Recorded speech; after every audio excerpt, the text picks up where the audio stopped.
we're going to announce a number of things related to education for the remaining, from this school year on, all remaining testing for school readiness, voluntary pre-K, and K through 12 will be canceled for the school year.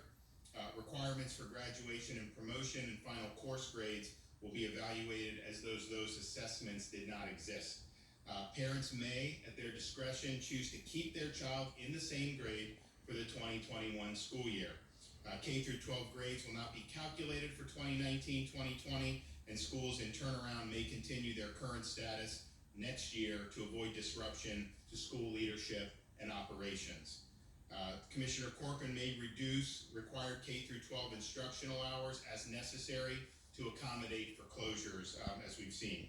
All school readiness, voluntary pre-K, public K through 12, private scholarship programs, career and technical centers, and state college programs will be fully funded as though there was no disruption. For the next 120 days, the deadline will be tolled for any teachers who have to take tests, and in addition, all the fees for any test takers will be waived. The department and K through 12 school districts are instructed to redirect unspent 2019-2020 funds from various allocations to help low-income students purchase digital devices and establish internet services so that they can engage in remote instruction.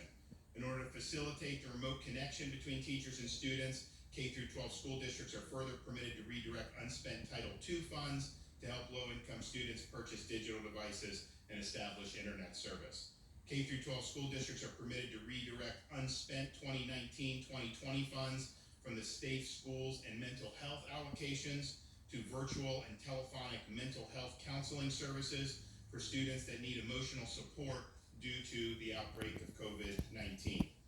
To support students with identified IEP-related services who may have a disruption in services, school districts are given flexibility for the remainder of the school year to provide alternative services or delay services until later in the summer months in coordination with the students' parents and IEP team.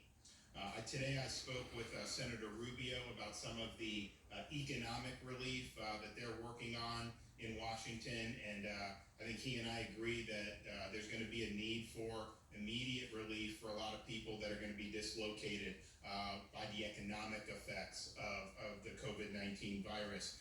So I know that there was a bill passing the House. He indicated to me the Senate is going to do a lot more, whether that's adding that on or doing a third bill.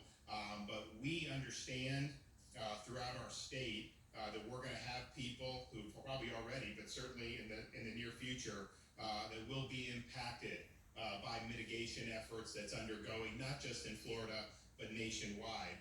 The numbers on Monday for Florida's unemployment was 2.8%. We had a great year leading up to that point.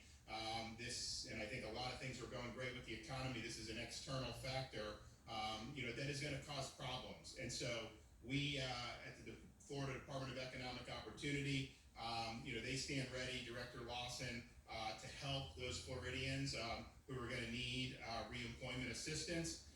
If you have been negatively impacted as a result of the mitigation efforts in Florida to stop the spread of COVID-19, you may be eligible for reemployment assistance. And so if you are ordered to self-isolate by a medical professional, government agency, you're laid off or sent home without pay for an extended period by your employer because of COVID-19 concerns, or if you're caring for an immediate family member who's diagnosed COVID-19. So we encourage any Floridian whose employment has been negatively impacted as a result of COVID-19 to visit floridajobs.org and click on Reemployment Assistance Service Center to learn more about the program and to watch a short video on how to apply.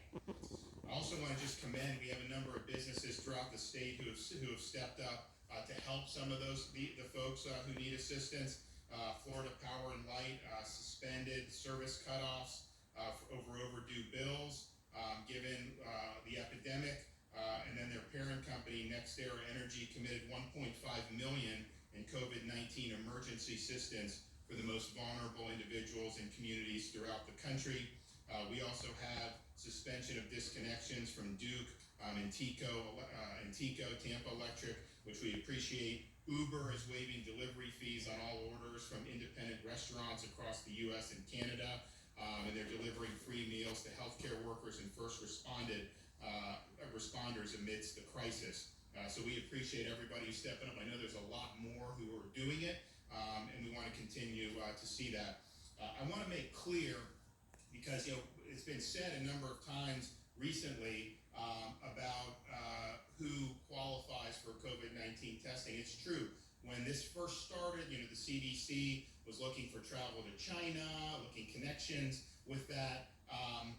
But here's where we're at now. I mean, if you are elderly, 65 or plus, and you have symptoms of COVID-19, regardless of where you've traveled, who you've interacted with, you are eligible to be tested.